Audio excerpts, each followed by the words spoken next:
الشیطان الرجیم بسم اللہ الرحمن الرحیم پڑھیے الصلاۃ والسلام علیک یا رسول اللہ الصلاۃ والسلام علیک یا رسول اللہ الصلاۃ والسلام علیک یا حبیب اللہ الصلاۃ والسلام علیک یا حبیب اللہ الصلاۃ والسلام علیک یا نبی اللہ الصلاۃ والسلام علیک یا نبی اللہ علی آلک واصحابک یا نور اللہ وعلی آلک واصحابک یا نور اللہ۔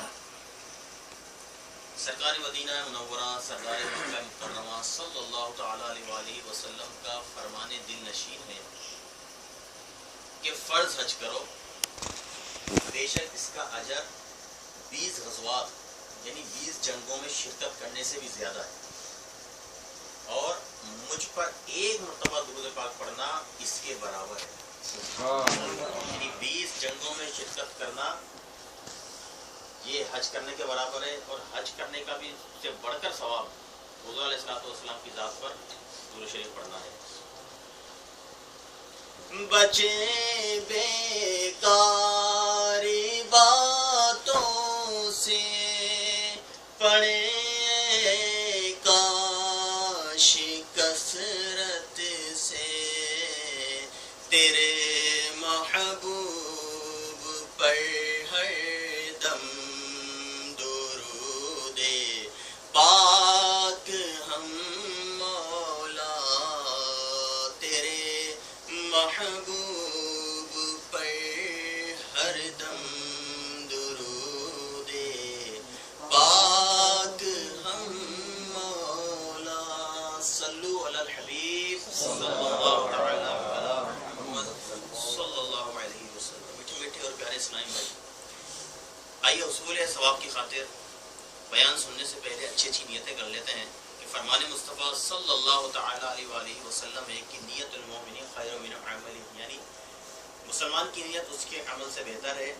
دو مدنی پھول ہمیشہ یاد رکھیے کہ بغیر اچھی نیت کے کسی بھی عمل خیر کا ثواب نہیں ملتا۔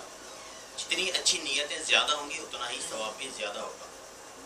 تو آئیے ہم بھی اپنے ثواب میں اضافہ کرتے ہوئے نیت کرتے ہیں کہ نگاہیں نیچی کیے خوب کان لگا کر بیان سنوں گا، ٹیک لگا کر بیٹھنے کی بجائے علم دین کی تعظیم کی خاطر جہاں تک ہو سکا دو زانوں بیٹھوں گا، ضرورتاً سمٹ سرک کر دوسروں کے لیے جگہ کشادہ کروں گا، دھکا وغیرہ لگا صبر کروں گا، ڈھونڈنے جھڑکنے الجھنے سے بچوں گا، صلو علی النبی واذکروا اللہ توبوا الی اللہ وغیرہ سن کر ثواب کمانے اور سزا لگانے والے کی دل جوئی کے لیے بلند آواز سے جواب دوں گا۔ بیان کے بعد خود آگے بڑھ کر سلام و مصافحہ اور انفرادی کوشش کروں گا۔ میں بھی اپنے لیے نیت کرتا ہوں کہ اللہ عز و جل کی رضا پانے ثواب کمانے کے لیے بیان کروں گا، دیکھ کر بیان کروں گا۔ پارہ 14 سورۃ النحل آیت نمبر 125، ادعو الی سبیل ربک بالحکمۃ والموعظۃ الحسنہ، اپنے رب کی راہ کی طرف بلاؤ پکی تدبیر اور اچھی نصیحت سے۔ اور بخاری شریف حدیث نمبر 3461 میں وارد اس فرمان مصطفیٰ صلی اللہ تعالی علیہ وآلہ وسلم کے بلغوا عنی ولو آیا، یعنی پہنچا دو میری طرف سے اگرچہ ایک ہی آیت کو، میں دیے ہوئے احکام کی پیروی کروں گا، نیکی کا حکم دوں گا اور برائی سے منع کروں گا، کہا لگانے یا لگوانے سے بچوں گا، نظر کی حفاظت کا ذہن بنانے کی خاطر حد تک امکان نگاہیں نیچی کیے بیان کروں گا، بلکہ قفل مدینہ کا آئینہ لگا کے بیان کروں گا۔ یہ میں آج اس کا تعارف بھی کروا دوں گا۔ یہ امیر سنت نے قفل مدینہ کا آئینہ عطا فرمایا، اس کا فائدہ کیا ہے اور اس کا مقصد کیا ہے؟ یہ آج کل بد نگاہی عام ہے، آپ کو معلوم ہے، جگہ جگہ بے محرم عورتیں گھومتی رہتی ہیں، اور ہم جیسے گناہ گار لوگ یعنی اپنی نظروں کی حفاظت نہیں کر پاتے، نظر اٹھ جاتی ہے، بہک جاتی ہے۔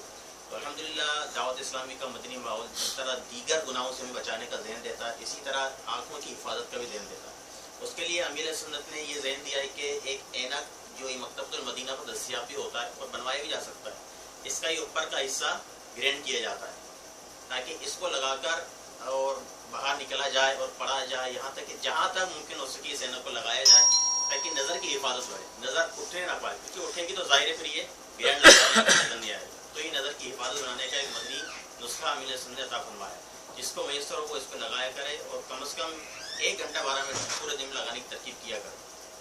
میں بھی انشاءاللہ اس کو لگا کر ثواب کمانے کی نیت سے بیان کروں گا. صلو علی الحبیب صلی اللہ تعالی علی محمد صلی اللہ علیہ وسلم. توبوا الی اللہ استغفر اللہ. صلو علی الحبیب صلی اللہ تعالی علی محمد صلی اللہ علیہ وسلم. دعوت اسلامی کے اشاعتی ادارے مکتبۃ المدینہ کی مطبوعہ 649 صفحات پر مشتمل کتاب 649 صفحات پر مشتمل کتاب ہدایتیں و نصیحتیں کے صفحہ 363 پر ہے کہ ایک دن حضرت سیدنا منصور بن عمار علیہ رحمۃ اللہ الغفار لوگوں کو وعظ و نصیحت کرنے کے لیے ممبر پر تشریف لائے اور انہیں عذاب الہی سے ڈرانے اور گناہوں پر ڈانٹنے لگے. قریب تھا کہ لوگ شدت اضطراب سے تڑپ تڑپ کر مر جاتے. اس محفل میں ایک گناہگار نوجوان بھی موجود تھا جو اپنے گناہوں کی وجہ سے قبر میں اترنے کے متعلق کافی پریشان تھا. جب وہ آپ رحمۃ اللہ تعالی علیہ کے اجتماع سے واپس گیا تو یوں لگتا تھا کہ جیسے بیان اس کے دل پر اثر کر گیا ہو. وہ اپنے گناہوں پر نادم ہو کر اپنی ماں کی خدمت میں حاضر ہوا اور عرض کی اے میری ماں، آپ چاہتی ہیں کہ میں شیطانی لہو لعب یعنی یہ جو گانے بجانے کے آلات ہوتے ہیں وہ اور خدا رحمان عز و جل کی نافرمانی چھوڑ دوں، لہٰذا آج سے میں اسے ترک کرتا ہوں. اور اس نے اپنی امی جان کو یہ بھی بتایا کہ حضرت سیدنا منصور بن عمار علیہ رحمۃ اللہ الغفار کے اجتماع پاک میں حاضر ہوا اور اپنے گناہوں پر بہت نادم ہوا. چنانچہ ماں نے کہا اے میرے بیٹے، تمام خوبیاں اللہ عز و جل کے لیے ہیں جس نے تجھے بڑے اچھے انداز سے اپنی بارگاہ کی طرف لوٹایا اور گناہوں کی بیماری سے شفا عطا فرمائی. اور مجھے قوی امید ہے کہ اللہ عز و جل میرے تجھ پر رونے کے سبب تجھ پر ضرور رحم فرمائے گا اور تجھے قبول فرما کر تجھ پر احسان فرمائے گا. پھر اس نے پوچھا اے بیٹے، نصیحت بھرا بیان سنتے وقت تیرا کیا حال تھا؟ اس نے جواباً یہ چند اشار پڑھے جس کا مفہوم یہ ہے کہ میں نے توبہ کے لیے اپنا دامن پھیلا دیا ہے اور اپنے آپ کو ملامت کرتے ہوئے مٹی و فرما بردار بن گیا ہوں. جب بیان کرنے والے نے میرے دل کو اطاعت خداوندی کی طرف بلایا تو میرے دل کے تمام تالے کھل گئے. اے میری امی جان، کیا میرا مالک و مولا عز و جل میرے گناہوں بھری زندگی کے باوجود مجھے قبول فرما لے گا؟ ہائے افسوس، اگر میرا مالک مجھے ناکام و نامراد واپس لوٹا دے یا اپنی بارگاہ میں حاضر ہونے سے روک دے تو میں ہلاک ہو جاؤں گا. پھر وہ نوجوان دن کے روزے رکھتا اور راتوں کو قیام کرتا، یہاں تک کہ اس کا جسم لاہور و کمزور ہو گیا، گول چھڑ گیا، ہڈیاں خشک ہو گئی اور رنگ زرد ہو گیا.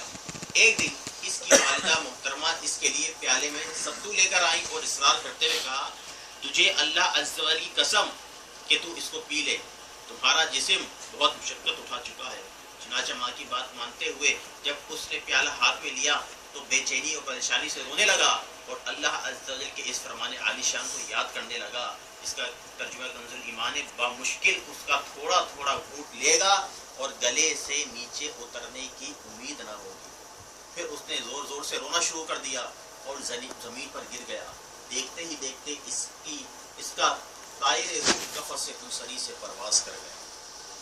میٹھے میٹھے اسلامی بھائیو، دیکھا آپ نے، دن رات گناہوں میں مشغول رہنے والا نوجوان ایک اجتماع میں حاضر ہوا اور اس میں بیان کرنے والے رقت انگیز بیان کو سنا تو اس کے دل میں ایسا مدنی انقلاب برپا ہوا کہ ساری رات اللہ عز و جل کی عبادت کرتا، دن میں روزہ رکھتا اور سچی توبہ کرنے کے بعد بھی خوف خدا کے باعث ہر وقت اپنے سابقہ گناہ پر نادم رہتا. اسی کیفیت میں وہ اس دنیا سے رخصت ہو گیا. اس حکایت سے ہمیں یہ درس ملا کہ نیک اجتماع میں شرکت کرنا بڑی سعادت کی بات ہے. اس کی برکت سے جہاں اجر و ثواب کا ڈھیروں ڈھیر خزانہ ہاتھ آتا ہے، وہیں بہت سے لوگوں کو توبہ کی نصیحت بھی ملتی ہے. ہمیں بھی دعوت اسلامی کے سنت برے اجتماع میں نیز ہر ہفتے کو مدنی مذاکرے میں اجتماعی طور پر شرکت ہونے کی ترکیب کرنی چاہیے کہ الحمدللہ عز و جل یہ مبارک اجتماع تلاوت قرآن پاک، نعت مصطفیٰ صلی اللہ علیہ وسلم، سنت و بیان، رقت انگیز دعا اور صلاۃ و السلام اور امیر سنت دعوت و خاتم عالیہ کی طرف سے دیے جانے والے علم و حکمت سے مالا مال رنگ برنگے مدنی پھولوں کے مدنی گلدستوں سے سجے ہوتے ہیں۔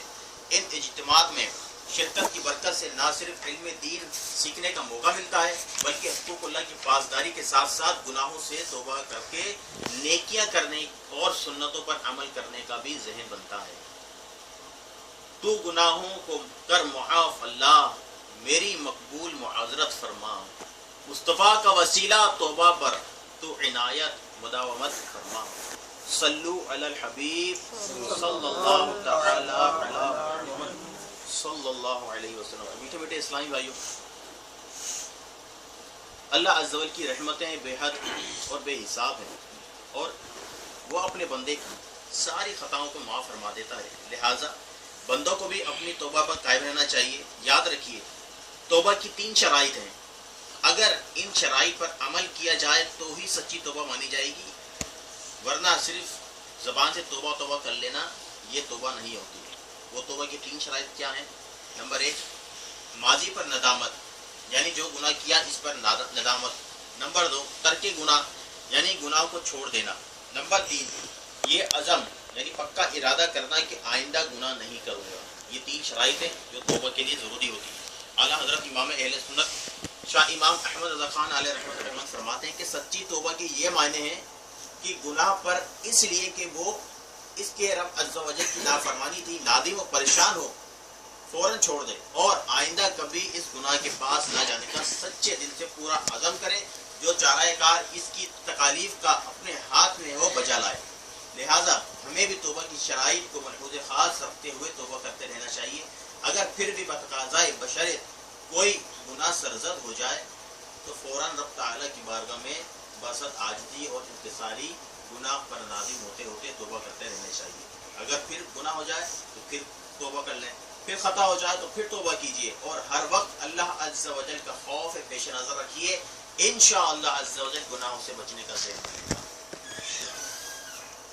حضرت سیدنا ربیہ بن عثمان تیمی علیہ رحمۃ اللہ علیہ فرماتے ہیں کہ ایک شخص بہت زیادہ گناہ گار تھا، اس کے شب و روز اللہ عز و جل کی نافرمانی میں گزرے، وہ گناہوں کے گہرے سمندر میں غرق تھا۔ پھر اللہ عز و جل نے اس کے ساتھ بھلائی کا ارادہ فرمایا اور اس کے دل میں احساس پیدا فرمایا کہ اپنے آپ پر غور کر، تو کس روش پر چل رہا ہے۔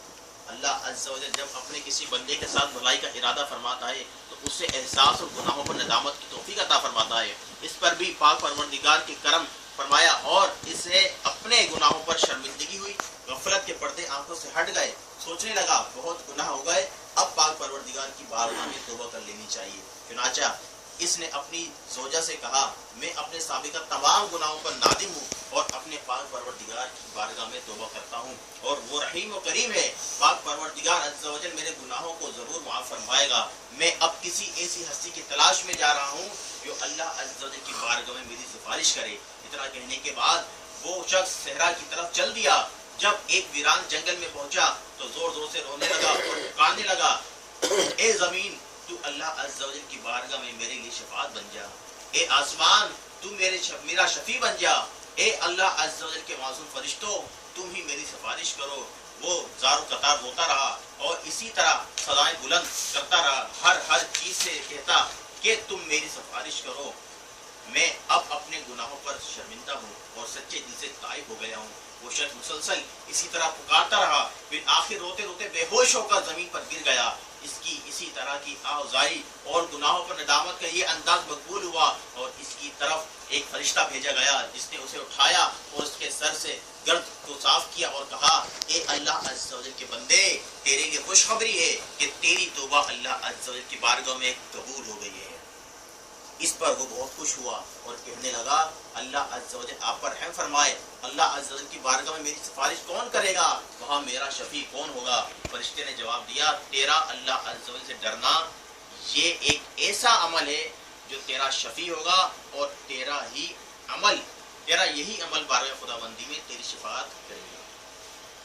سبحان اللہ۔ میٹھے اسلامی بھائی، سب کروڑ آفرین اس نوجوان پر کہ جب اس پر گناہوں کے سبب اللہ عز و جل کی بارگاہ میں شرمندہ ہونے کا خوف غالب آیا تو اس نے اپنے تمام گناہوں سے سچی توبہ کر لی اور روز قیامت اللہ عز و جل کی بارگاہ میں اپنی سفارش کرنے کے لیے لوگوں کو تلاش کرنے لگا۔ تو اللہ عز و جل نے ایک فرشتے کے ذریعے اسے توبہ قبول کی اور اسے خوشخبری سنائی۔ یقیناً جو خوش نصیبوں کو صحیح معنوں میں اللہ عز و جل کا خوف نصیب ہو جائے، وہ خلوت ہو یا جلوت، ہر حال میں اللہ عز و جل سے ڈرتے ہیں اور ارتکاب گناہ سے بچنے کی کوشش کرتے ہیں۔ میٹھے میٹھے اسلامی بھائیوں، بلا شبہ خوف خدا عز و جل ہماری اخروی نجات کے لیے بڑی اہمیت کا حامل ہے، کیونکہ عبادت کی وجہ آوری اور ممنوع چیزوں سے باز رہنے کا عظیم ذریعہ خوف خدا ہے۔ نبی اکرم نور مجسم صلی اللہ تعالی علیہ وسلم کا فرمان ہے، راس الحکمت مخافت اللہ، یعنی حکمت کا سر چشمہ اللہ عز و جل کا خوف ہے۔ لہذا دینی رونقوں، مسرتوں اور رعنائیوں میں کھو کر حساب آخرت کے معاملے میں غفلت کا شکار ہونا یقیناً نادانی ہے۔ یاد رکھیے ہماری نجات اسی میں ہے کہ ہم رب کائنات عز و جل اور اس کے پیارے حبیب صلی اللہ تعالی علیہ وسلم کے احکامات پر عمل کرتے ہوئے اپنے لیے نیکیوں کا خزانہ اکٹھا کریں اور گناہوں کے ارتکاب ہونے سے پرہیز کریں۔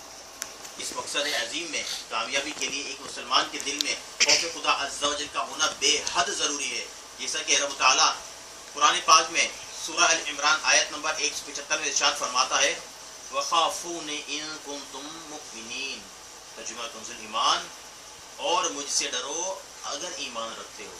صدر الفاضل حضرت مولانا سید محمد نعیم الدین مراد آبادی علیہ رحمۃ اللہ الحادی اس آیت کریمہ کے تحت فرماتے ہیں، کیونکہ ایمان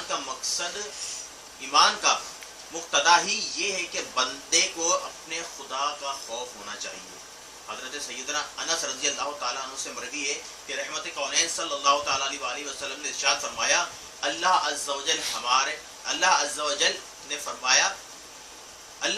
جل فرمائے گا کہ اسے آگ سے نکالو، اس شخص کو آگ سے نکالو جس نے مجھے کبھی یاد کیا ہو یا کسی مقام پر میرا خوف کیا ہو۔ سردار دو جہاں محب رحمان عز و جل صلی اللہ تعالیٰ علیہ وسلم کا فرمان عبرت نشان ہے، جو شخص اللہ عز و جل سے ڈرتا ہے ہر چیز اس سے ڈرتی ہے، اور جو اللہ عز و جل کے سوا کسی سے ڈرتا ہے تو اللہ عز و جل اسے ہر شے سے خوف زدہ رکھتا ہے۔ میٹھے میٹھے اسلامی بھائیوں، خوف خدا سے مراد یہ ہے کہ اللہ عز و جل کی خفیہ تدبیر، اس کی بے نیازی، اس کی ناراضگی، اس کی گرفت و پکڑ، اس کی طرف سے دیے جانے والے عذابوں، اس کی غضب اور اس کے نتیجے میں ایمان کی بربادی وغیرہ سے خوف زدہ رہنے کا نام خوف خدا ہے۔ صلو علی الحبیب صلی اللہ تعالی علی محمد صلی اللہ علیہ وسلم۔ میرے میٹھے میٹھے اور پیارے اسلامی بھائیوں، حضرت عبداللہ بن عمار مبارک رحمۃ اللہ تعالی علیہ، یہ ایک عام سے نوجوان تھے، میری آپ کی طرح۔ آپ کا بڑا ہی پیارا واقعہ ہے توبہ کا، کہ آپ کس طرح ایک عام سے نوجوان تھے اور اللہ تبارک و تعالیٰ نے آپ کو ولایت کا درجہ عطا فرمایا۔ آئیے سنتے ہیں کہ آپ رحمۃ اللہ تعالیٰ علیہ کو ایک کنیز سے عشق ہو گیا تھا اور معاملہ کافی دور پکڑ چکا تھا۔ سخت سردیوں کے موسم میں ایک بار دیدار کے انتظار میں اس کنیز کے مکان کے باہر ساری رات کھڑے رہے، یہاں تک کہ صبح ہو گئی۔ رات بیکار گزارنے کے بعد دل پر ملامت ہوئی، شرمندگی ہوئی، یہ میں نے کیا کیا، پوری رات میں نے ایک کنیز کے دیدار کے لیے صرف ایک جھلک کے لیے گزار دی۔ پھر دل میں ملامت ہوئی اور سوچا کہ ایک کاش یہ رات میں عبادت میں گزار دیتا۔ اس تصور سے دل کی دنیا زیر و زبر ہو گئی اور آپ رحمت اللہ تعالی علیہ کے قلب میں مدنی انقلاب برپا ہو گیا۔ آپ عبداللہ بن مبارک رحمت اللہ تعالی علیہ نے خالص توبہ فرمائی، کنیز کی محبت سے جان چھڑائی، اپنے پروردگار عز و جل سے لو لگائی اور قلیل ہی عرصے میں ولایت کی اعلیٰ منزل پائی، اور اللہ عز و جل نے شان اس قدر بڑھائی کہ ایک بار والدہ ماجدہ رحمت اللہ تعالیٰ علیہ آپ رحمت اللہ تعالیٰ علیہ کی تلاش میں نکلی تو کیا دیکھتی ہیں کہ ایک باغ میں ایک سانپ نرگسی ٹہنی لے کر ان کے اوپر سے مکھیاں اڑا رہا ہے۔ اللہ تبارک و تعالیٰ نے ایسا مقام ان کو عطا فرمایا۔ اللہ عز و جل کے اوپر رحمت ہو اور ان کے صدقے ہماری مغفرت ہو۔ صلو علی الحبیب صلی اللہ تعالی علی محمد صلی اللہ علیہ وسلم۔ بیٹے بیٹے اسلام بھائیو، دیکھا آپ نے عشق مزاجی کی آگ میں سلگنے والے ایک نوجوان پر اللہ عز و جل کا کیسا کرم ہوا کہ اس نے خالص توبہ کی اور عشق حقیقی کا جام پی کر مرتبہ ولایت پر پہنچ گئے۔ عشق مزاجی کا ایسا عجیب و غریب معاملہ ہے کہ عموماً جو ایک بار اس کی لپیٹ میں آ گیا اس کا بچ نکلنا دشوار ہوتا ہے۔ آج کل ہمارے معاشرے میں بھی عشق مزاجی کو خوب ہوا چل رہی ہے۔ اس کی سب سے بڑی وجہ اکثر مسلمانوں میں اسلامی معلومات کی کمی اور دینی ماحول سے دوری ہے۔ اسی سبب سے ہر طرف گناہوں کا سیلاب امنڈ آیا ہے۔ ٹی وی، موبائل، انٹرنیٹ وغیرہ میں عشقیہ فلموں اور فزیکل ڈراموں کو دیکھ کر یا عشق بازیوں کی مبالغہ آمیز اخباری خبروں، نیز ناولوں، بازاری ناموں، ڈائجسٹوں میں فرضی عشقیہ افسانوں کو پڑھ کر یا کالجوں یا یونیورسٹیوں کی ملخوت یعنی جہاں لڑکا لڑکی ساتھ پڑھتے ہیں ایسی کلاسوں میں بیٹھ کر نامحرم رشتہ داروں کے ساتھ خلط ملط ہو کر آپس میں بے تکلفی کی دلدل کے اندر اتر کر اکثر نوجوانوں کو کسی نہ کسی کے ساتھ عشق ہو جاتا ہے۔ پہلے یک طرفہ ہوتا ہے، پھر جب فریق اول فریق ثانی کو مطلع کرتا ہے تو بعض اوقات دو طرفہ ہو جاتا ہے اور پھر عموماً گناہوں اشیاء کا طوفان کھڑا ہو جاتا ہے۔ فون پر جی بھر کر بے شرمانہ بات بلکہ بے حجابانہ ملاقات کے سلسلے ہوتے ہیں، مکتوب و سوغات کے تبادلے ہوتے ہیں، شادی کی خفیہ کول و قرار ہو جاتے ہیں۔ اگر گھر والے دیوار بنے تو بسا اوقات دونوں فرار ہو جاتے ہیں اور بعد اس کے اخبار میں ان کے اشتہار چھپتے ہیں۔ خاندان کی آبرو کا سر بازار نیلام ہونا ہوتا ہے۔ کبھی کورٹ میرج کی ترکیب بنتی ہے یا پھر بھاگتے نہیں بنتی تو خودکشی کر لی جاتی ہے، جس کی خبریں آج دن اور رات اخبارات میں چھپتی رہتی ہیں۔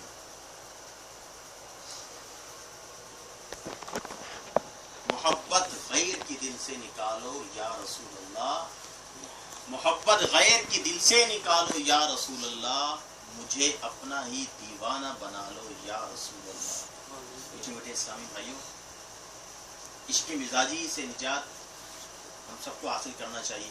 یہ بہت ہی خراب چیز ہے، بہت غلط چیز ہے، اس سے بچتے رہنا چاہیے، اپنی اولاد کو بچانا چاہیے، ایسے اسباب سے بچانا چاہیے کہ جس طرف ہماری اولاد بڑھتی چلی جاتی۔ میرے میٹھے میٹھے اور پیارے اسلامی بھائی، ہمارے معاشرے میں ماڈرن مفکرین اور میوزک کے شائقین اس لہو العاب یعنی جو موسیقی میں چیزیں استعمال ہوتی ہیں، آلہ استعمال ہوتے ہیں اور یاد الہی سے غافل کرنے والی منحوس شے کو روح کی غذا قرار دیا جاتا ہے۔ موسیقی ہرگز روح کی غذا نہیں بلکہ اس سے روحانیت تباہ ہو جاتی ہے۔ روح کی غذا تو ذکر اللہ ہے، جیسا کہ پارہ 13 سورۃ الرعد آیت نمبر 28 میں ارشاد ہوتا ہے، الا بذکر اللہ تطمئن القلوب، ترجمہ کنز ایمان، سن لو اللہ کی یاد ہی میں دلوں کا چین ہے۔ روح کی غذا نماز ہے جو کہ ذکر ہی ذکر ہے، چنانچہ اللہ تبارک و تعالیٰ فرماتا ہے ترجمہ کنز ایمان، اور میری یاد کے لیے نماز قائم رکھ۔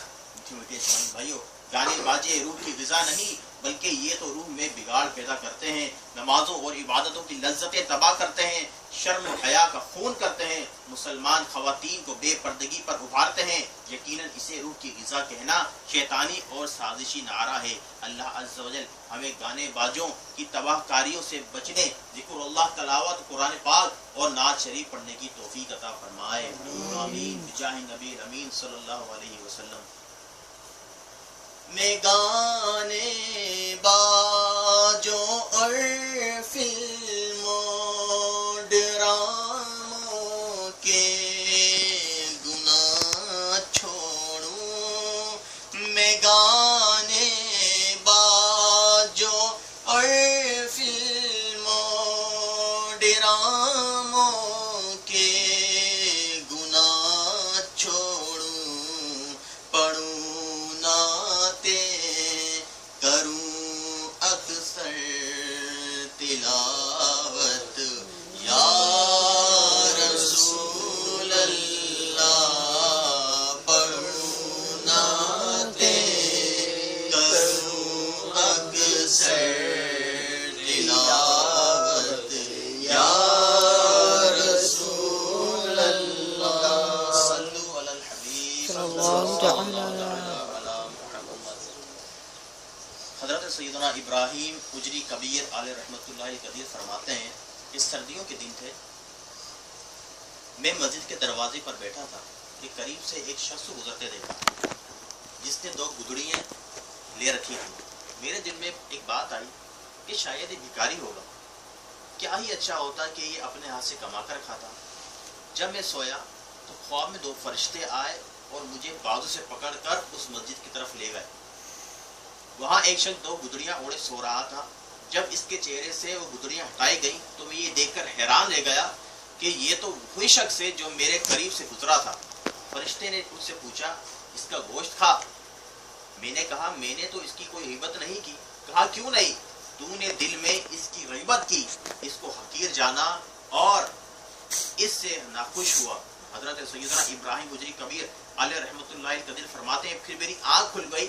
خوف کی وجہ سے مجھ پر لرزہ طاری تھا. میں مسلسل 30 دن تک یعنی پورے 1 ماہ اسی مسجد کے دروازے پر بیٹھا رہا. صرف فرض نماز کے لیے وہاں سے اٹھتا. میں دعا کرتا رہا کہ دوبارہ وہ شخص مجھے نظر آ جائے تاکہ میں اس سے معافی مانگ لوں. 1 ماہ بعد وہ پراسرار شخص مجھے نظر آیا. پہلے کی طرح اس کے جسم پر وہ گدڑیاں موجود تھیں. میں فوراً اس کی طرف لپکا. مجھے دیکھ کر وہ تیز تیز چلنے لگا. میں پیچھے ہو لیا. آخر کار میں نے اس کو پکار کر کہا اے اللہ عز و جل کے بندے, میں آپ سے کچھ بات کرنا چاہتا ہوں. اس نے کہا اے ابراہیم کیا تم بھی ان لوگوں کی طرح ہو گئے جو دل کے اندر مومنین کی غیبت کرتے ہیں؟ اس کے منہ سے اپنے بارے میں غیبت کی خبر سن کر میں بے ہوش ہو گیا. جب ہوش آیا تو وہ شخص میرے سرہانے کھڑا تھا. اس نے کہا کیا دوبارہ ایسا کرو گے؟ میں نے کہا نہیں, اب کبھی بھی ایسا نہیں کروں گا. پھر وہ پراسرار شخص میری نظروں سے اوجھل ہو گیا اور دوبارہ کبھی مجھے نظر نہ آیا. میٹھے اسلامی بھائیوں, اس حکایت سے ہمیں عبرت کے بے شمار مطلب پھول چننے کو ملتے ہیں. اس سے یہ معلوم ہوا کہ کسی کے بارے میں بدگمانی بھی غیبت ہے, یعنی کسی واضح قرینے کے بغیر کسی کے بارے میں برائی کو دل میں جما لینا کہ وہ ایسا ہی ہے, بدگمانی کہلاتا ہے, جو کہ غیبت القلب یعنی دل کی غیبت ہے. کسی کے سادہ لباس وغیرہ کو دیکھ کر اسے حقیر اور بھیک مانگنے والا فقیر جاننا بہت بڑی بھول ہے. کیا معلوم ہم جسے حقیر تصور کر رہے ہیں وہ کوئی گدڑی کا لال یا یعنی کوئی پہنچی ہوئی ہستی ہو. میٹھے میٹھے اور پیارے اسلامی بھائیوں, ہمیں بھی تمام مسلمان اللہ عز و جل کے نیک بندوں بالخصوص نیک پرہیزگار فقراء کی تعظیم و تکبیر کرنی چاہیے اور انہیں ہرگز اپنے سے حقیر نہیں جاننا چاہیے, کیونکہ ہو سکتا ہے کہ ہم جنہیں کمتر سمجھ رہے ہوں وہ اللہ عز و جل کی بارگاہ میں مقبولیت کے اعلیٰ مراتب میں ہم سے بھی بڑھ کر مقام رکھتے ہوں. زاہد و نگاہ تنگ سے کسی رند کو نہ دیکھ, شاید کہ اس کریم کو تو ہے کہ وہ پسند. صلو علی الحبیب صلی اللہ تعالی علی محمد. میٹھے میٹھے اسلامی بھائی, توبہ کرنے والوں کے واقعات سن کر یقیناً ہمارا بھی ذہن بنا ہوگا کہ ہم گناہوں سے بچیں اور توبہ کریں. اولاً تو ہمیں گناہوں سے اجتناب یعنی بچنا ہی ہوگا, مگر بتقاضائے بشریت کبھی دانستہ یا نادانستہ کوئی گناہ سرزد ہو جائے تو توبہ میں ہرگز تاخیر نہیں کرنی چاہیے, بلکہ اپنے رب عز و جل کی بارگاہ میں انتہائی عاجزی اور انکساری کے ساتھ توبہ کر لینی چاہیے کہ توبہ کرنے والوں کو اللہ تبارک و تعالیٰ پسند فرماتا ہے اور ان کی توبہ بھی قبول کر لیتا ہے. جیسے کہ حضرت ابو ہریرہ رضی اللہ تعالیٰ عنہ سے مروی ہے کہ تاجدار رسالت محسن انسانیت صلی اللہ تعالیٰ علیہ وسلم نے فرمایا اگر تم گناہ کرتے رہو یہاں تک کہ وہ آسمان تک پہنچ جائیں, پھر تم توبہ کرو تو اللہ عز و جل تمہاری توبہ قبول فرما لے گا. میٹھے میٹھے اسلامی بھائیوں, توبہ کے بعد اس پر استقامت حاصل ہو جانا اصل کامیابی ہے. لہٰذا توبہ پر استقامت پانے, گناہوں سے دامن بچانے اور نیکیوں میں دل لگانے کے لیے گناہوں کے انجام اور توبہ پر ملنے والے انعام و اکرام پیش نظر رکھیے اور وقتاً فوقتاً توبہ کرنے والوں کے واقعات بھی پڑھتے رہیے. انشاءاللہ عز و جل توبہ پر ضرور استقامت نصیب ہوگی. اس کے لیے مکتبۃ المدینہ کی مطبوعہ 132 صفحات پر مشتمل کتاب توبہ کی روایتوں اور حکایتوں کا مطالعہ بھی بے حد مفید رہے گا. میٹھے میٹھے اسلامی بھائی, اچھی صحبت کی برکت سے توبہ پر استقامت پانے, نیکیوں کی عادت بنانے, خود بھی گناہوں سے بچنے, دوسروں کو بھی گناہوں سے بچانے اور نیکی کے رستے پر لانے کے لیے دعوت اسلامی کا مدنی ماحول سے وابستہ ہو جائیے. اپنے شہر میں ہونے والے ہفتہ وار سنت و برے اجتماع میں پابندی کے ساتھ شرکت فرمائیے. ہر ماہ عاشقان رسول کے ساتھ مدنی قافلوں میں سفر اپنائیے اور مدنی انعامات پر خود بھی عمل کیجیے اور دوسرے مسلمانوں کو بھی ترغیب دلائیے. الحمدللہ عز و جل دعوت اسلامی نیکی کی دعوت عام کرنے اور سنتوں کی دھوم مچانے کے لیے 95 سے زائد شعبہ جات میں مدنی کام کر رہی ہے. انہی میں سے ایک شعبہ مجلس توقیت بھی ہے، جس میں علم و توقیت کے ذریعے نماز و اوقات، طلوع و غروب اور سمت قبلہ کی درست معلومات نقشے کی صورت میں جمع کیے ہیں. الحمدللہ عز و جل مجلس توقیت نے اب تک نہ صرف علم و توقیت کے اصول قوانین کے مطابق بے شمار شہروں کے اوقات و صلاح کا نقشہ جاری کیا ہے، بلکہ اس سلسلے میں مزید ایک قدم بڑھاتے ہوئے تبلیغ قرآن و سنت کی عالمگیر غیر سیاسی تحریک دعوت اسلامی کی مایہ ناز مجلس IT کے تعاون سے ایک ایسی سافٹ ویئر بنایا بنام اوقات صلاح بھی متعارف کروایا ہے. یہ اوقات صلاح کا جو سافٹ ویئر ہے یہ بآسانی انٹرنیٹ پر موجود ہے. جس کے بعد اینڈرائڈ موبائل ہے وہ اس میں بھی ڈاؤن لوڈ کر سکتے ہیں، آئی فون والے بھی ڈاؤن لوڈ کر سکتے ہیں، اور اگر کسی کے پاس کمپیوٹر ہے تو مائکروسافٹ کا بھی یہ سافٹ ویئر انٹرنیٹ پر موجود ہے. آپ بھی اس کو اپنے پاس لانچ کریے، اس کو اپنے پاس ڈاؤن لوڈ کریے، اس سے انشاءاللہ بہت زیادہ فائدہ ہوگا. میٹھے میٹھے اسلامی بھائیوں، آپ سے مدنی التجا ہے کہ دعوت اسلامی کے مدنی ماحول سے ہردم وابستہ رہیے اور نیکیوں کے کام میں بڑھ چڑھ کر حصہ لیجیے. مدنی کاموں کو اپنے اوپر قائم نافذ کیجیے. ان 12 مدنی کام جو کہ دعوت اسلامی کے مدنی ماحول میں ہیں، ان کو اپنانے اور ان کو کر کر اپنے لیے آخرت کا ثواب اکٹھا کرنے کی کوشش کیجیے. جب بھی مدنی حلقے وغیرہ کہیں لگا کریں تو اس میں شرکت کیا کریں، اور جہاں جہاں نہیں لگتے وہ بھی اسلامی بھائی اپنی ترکیب کریں کہ اپنے اپنے گھروں میں مدنی حلقے لگایا کریں، اور اس میں دوسرے اسلامی بھائی کو بھی دعوت دیا کریں، آپ کے دوست احباب ہو، آپ کے جاننے والوں. اس سے یہ ہوگا کہ جو اسلامی بھائی اب تک مدنی ماحول سے دور ہیں یا نیکیاں کرنے میں غفلت کا شکار ہیں، ان کی طرف آپ کے ذریعے سے ان کی طرف نیکی کی دعوت پہنچے گی اور ان کا بھی مدنی ذہن بنے گا. اللہ تبارک و تعالیٰ ہمیں عمل کی توفیق عطا فرمائے. آمین بجاہ نبی الامین صلی اللہ علیہ وسلم. آئیے میٹھے میٹھے پیارے اسلامی بھائیو، بیان کو اختتام کی طرف لاتے ہیں اور چند سنتیں اور آداب سن لیتے ہیں.